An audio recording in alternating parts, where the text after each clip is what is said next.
School படிக்கும்போது பக்கத்தில் இருக்க ஒரு தோழியை ஒருத்தன் வந்து பாலியல் வல்லுறவு செய்ய நினைக்கிறான். அவங்க கிட்டேருந்து காப்பாற்றுறதுக்காக அவனை அடிச்சிடுறாங்க. அவனை செத்து போயிடுறான்.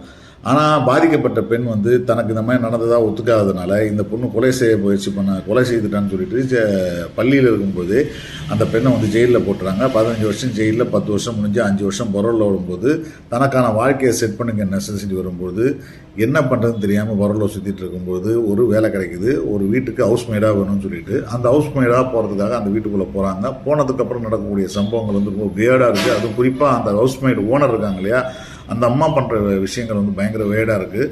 ஸோ ஒரு கட்டத்தில் அந்த ஹவுஸ் ஓனருக்கும், அதாவது அந்த வீட்டுக்காரம்மாவுக்கும் புருஷனுக்கும் இவங்களுக்கும் ஒரு ரிலேஷன்ஷிப் வந்துடுது.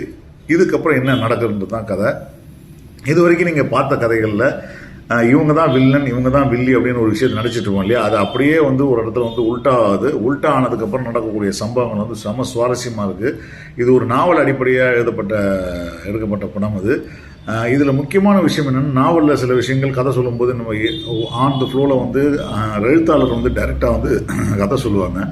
அந்த மாதிரி இந்த படத்தில் வந்து ஒருத்தருடைய ஃப்ளாஷ்பேக்கை வந்து ஆஃப்வேல ஓப்பன் பண்ணி அவங்களோட கதை அப்படின்னு சொல்லிட்டு ஒரு விஷயத்தை வந்து காட்ட ஆரம்பிக்கிறாங்க. அது ரொம்ப சுவாரஸ்யமாக இருந்துச்சு. இது ஒரு நல்ல த்ரில்லர் படம். குறிப்பாக டுவார்ட்ஸ் செகண்ட் ஹாஃபில் வரக்கூடிய ட்விஸ்ட் இருக்கு பாருங்க, செமையாக ஒர்க் அவுட் ஆச்சு இந்த ட்விஸ்ட்டு. இது நாவல் படித்தவங்க வந்து என்ன சொன்னாங்கன்னா, அந்த அளவுக்கு இல்லையா அப்படின்னு கேட்டாங்கன்னா, நாவல் படித்தவங்க கூட இந்த கதை வந்து அப்படியே நல்லா இருக்குன்னு சொன்னாங்க. இந்த படம் வந்து ஹவுஸ்மேட் வந்து அமேசானில் வந்திருக்கு. இதை பார்த்துட்டு உங்கள் கருத்தை சொல்லுங்கள். நிச்சயமாக ஒரு இன்ட்ரெஸ்டிங்கான ஒரு த்ரில்லர் படம்.